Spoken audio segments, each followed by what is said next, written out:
the opportunity to discuss some really important issues to citizens of G7 countries. Talked about things like how we can ensure that citizens from all of our countries really experience the benefit of growth. We've talked about how we deal with some pretty important international challenges.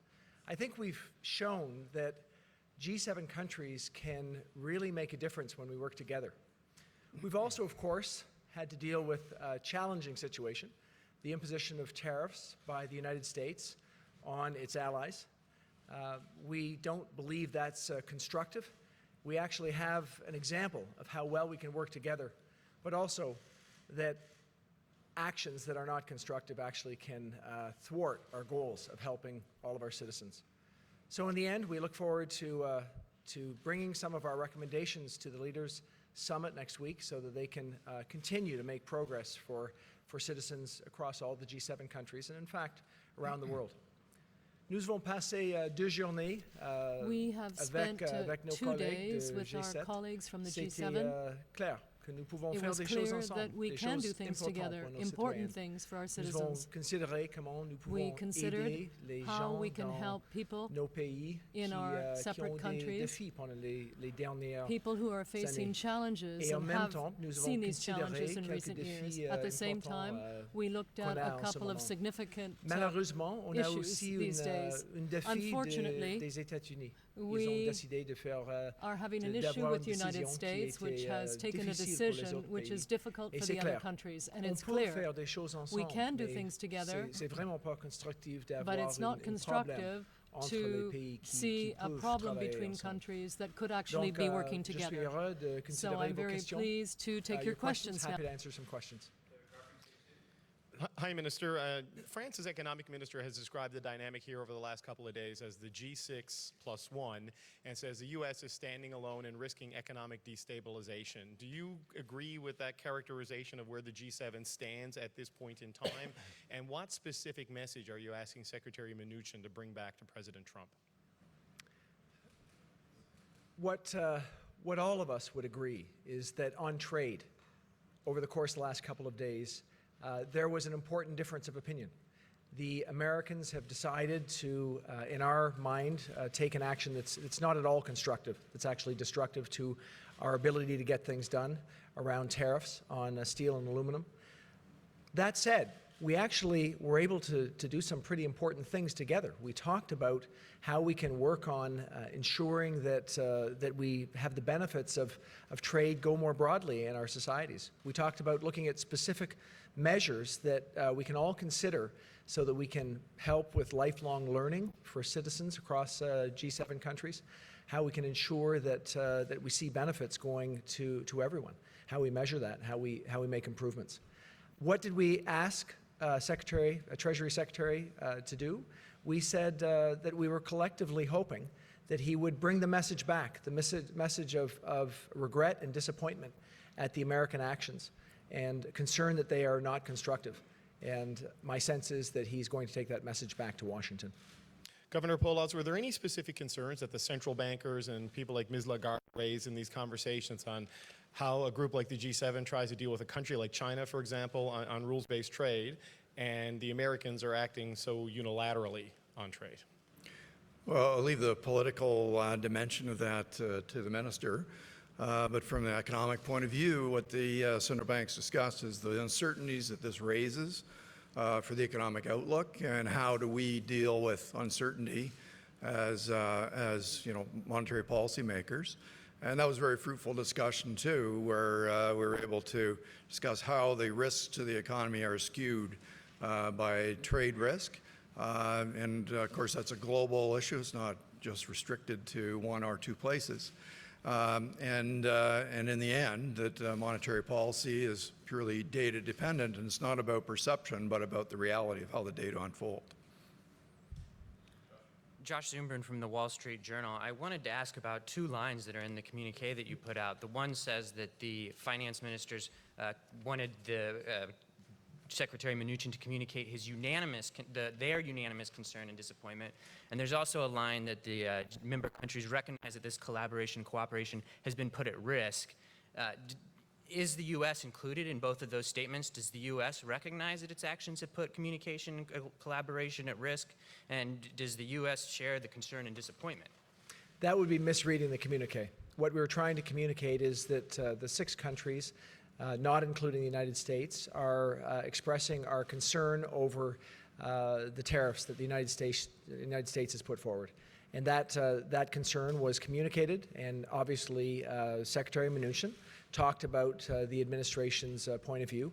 And we are hoping that with that approach that we will have clearly communicated our views to the U.S. administration. And to follow up, one area where there does still seem to be unanimity among the G7 is some of the trade practices of China. There's concerns shared by, I believe, all G7 members about China's trade practices. Did that come up at this summit, or was discussion of that derailed by the U.S. actions? It's really important that people take away from what we've done over the last couple of days that we can make progress together. We can make progress in improving the lives of our citizens. And one of the things that we think is important, that non-market economies help to ensure that trade is fair, that it's rules-based. So we absolutely discuss that. What we know is that we can get big things done together, but we can't do it when we have a challenge in the approach that we've had for so long that's helped so many. And that was the sense of what we're trying to achieve over the last couple of days. Now it's Aoyama from the Asahi Shimbun. I want to put a question to Mr. Minister. Now that Canada and the EU has swiftly pledged to retaliate with their own duties, Japan has become the only U.S. key allies that was hit by the U.S. tariffs from the beginning, but has not responded with any retaliatory measures yet. So yesterday, Minister Freeland said in a statement, quote, Canada will closely collaborate with the EU, which also filed a WTO challenge, and as well as the like-minded countries on opposing these tariffs. So if you assume Japan as one of the like-minded countries, what do you expect Japan to do, or what roles do you want Japan to play down the road to check the U.S. unilateral actions going forward? We believe it's important that every country take their own considered action on how they want to respond to the tariffs imposed by the United States. Clearly, all of our situations are different, and we will have to consider each of our situations as we move forward. In Canada, we've been clear. We think this action is inappropriate. We think it's absurd to consider Canada a security risk to the United States, and therefore we've taken a targeted and considered approach to retaliation. Our goal is to convince the United States to move back from these tariffs, which we don't think are going to help either of our economies, and which are going to actually hurt citizens in the United States and citizens in Canada. How about Japan's role?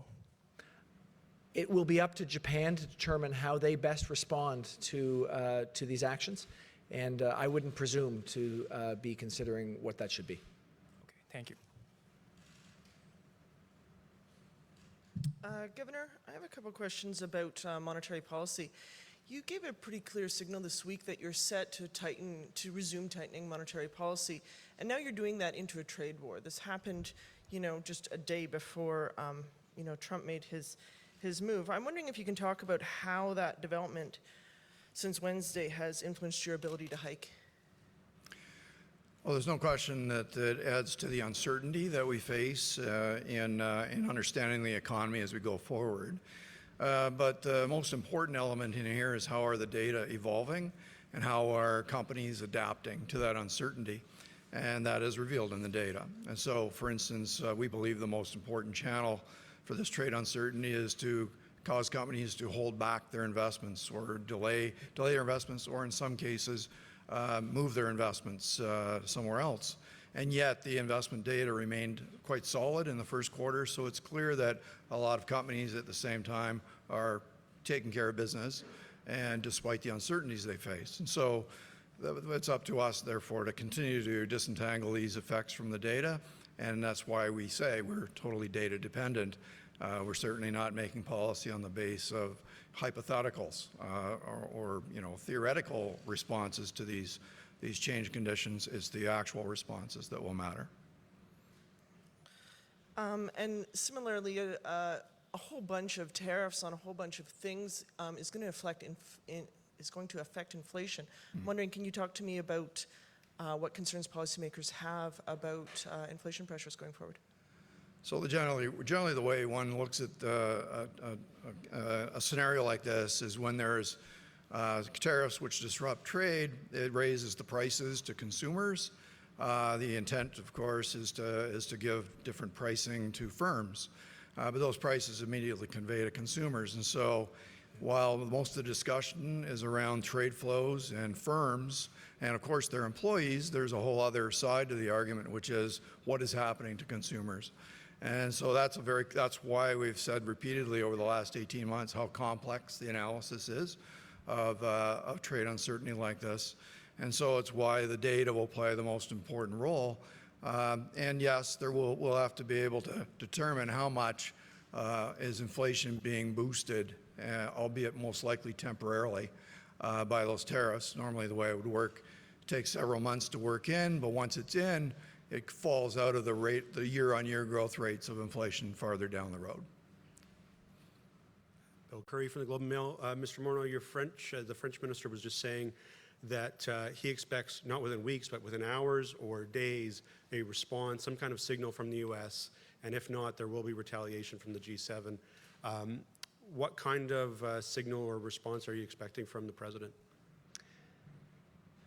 I have no way of knowing what the actions of the United States administration will or won't be. I can say that we've already demonstrated our willingness to retaliate. We were prepared, we were ready to move forward because we knew that this was at least one potential outcome. We've clearly said that we're going to defend Canadians' interests.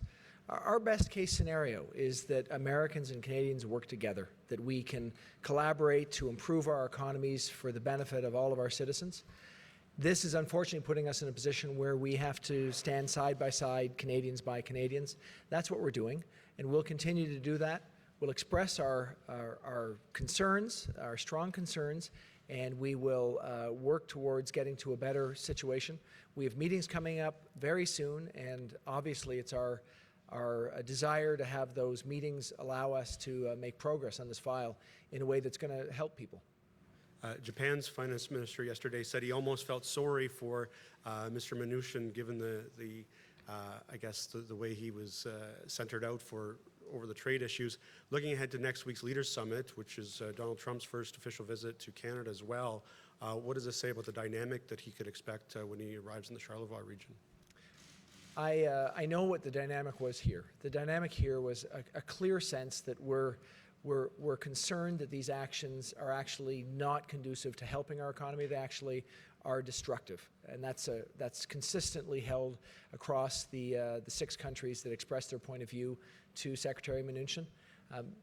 I would expect that those sorts of sentiments will be passed along to the leaders round, and they will have a similar sort of discussion.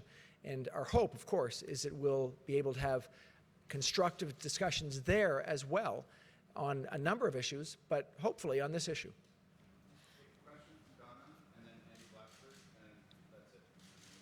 Thank you very much, Minister Morneau. Donna Borak with CNN. So, believe it or not, just shortly before this statement was released to us, the President Trump did tweet out here, and he said that it is unfair and can no longer be tolerated. That is not free or fair trade, it is stupid trade. Given the fact that the members of the G7 is sending the Treasury Secretary out with this message, do you think that it's going to fall on deaf ears? I mean, is this, based on the statement on this tweet that you're hearing from the President, he clearly doesn't seem like he's going to budge. How do you react to that? We share a goal with Americans and with the other countries in the G7. Our goal is to actually improve the lives of all of our citizens. Economic growth is critically important. We believe that the actions taken are not actually conducive to that goal. So we'll continue on that path. We'll continue explaining why that's the case. And the Americans, I'm sure, also share the view that they want to improve the American economy. We'll keep expressing our point of view, and that, I know, will be a discussion next week. That's the only thing we can do. What is the likely outcome out of next week's Leaders Summit? What are you hoping to achieve? What is achievable at this point? The example of what we've done over the last couple of days, we hope, is brought to the Leaders Summit. What's the example? The example is we talked about how the benefits of economic growth should go to all of our citizens, and we talked about how international cooperation can aid in that. We talked about some pretty specific issues and risks that we need to deal with. We talked about cyber risks and the potential risks to people if their data is somehow compromised. We talked about international taxation, which sounds esoteric, but it's not, because if citizens don't have the appropriate way to deal with these issues, then there are people around the world who aren't in a good situation. So we were constructively able to get to issues, but recognized at the same time that there was a really important discussion that needed to be had to say that the actions are not conducive to that continued positive collaboration. That, we hope to go to that table, a sense of positive opportunity and willingness to work together, but a point of view that had a consensus point of view, with the exception of the United States, that trade actions, negative trade actions, just aren't helping. Governor, Minister, how convinced are you that these retaliatory tariffs will have enough bite, and what other, if not, what else can you do? Andy, what we've done is we've said that we should take reciprocal action. It needs to be appropriate to the situation, so you've seen that it's appropriate in terms of quantum. You've seen that we've made sure that we've sent our message loud and clear, because we've sent a message to Americans that says these are the kinds of actions we can take that will show citizens that that tariffs actually raise prices. So we've done what we think is appropriate to do in the situation, and now what we're going to do is what we've done today. We're going to do it again next week. We're going to express our regret and disappointment at these actions and paint a picture of a better future, a future of cooperation. And it's also been a big week for your government with pipelines and tariffs, and I was just wondering, how consequential has this week been for the future of your government with these decisions? This has been a really important week for our government, but a really important week for Canadians. What have we done? We've defended Canadians' interests. We've said that we need a pipeline to be built because it's in the national interest, because it creates good jobs across the country.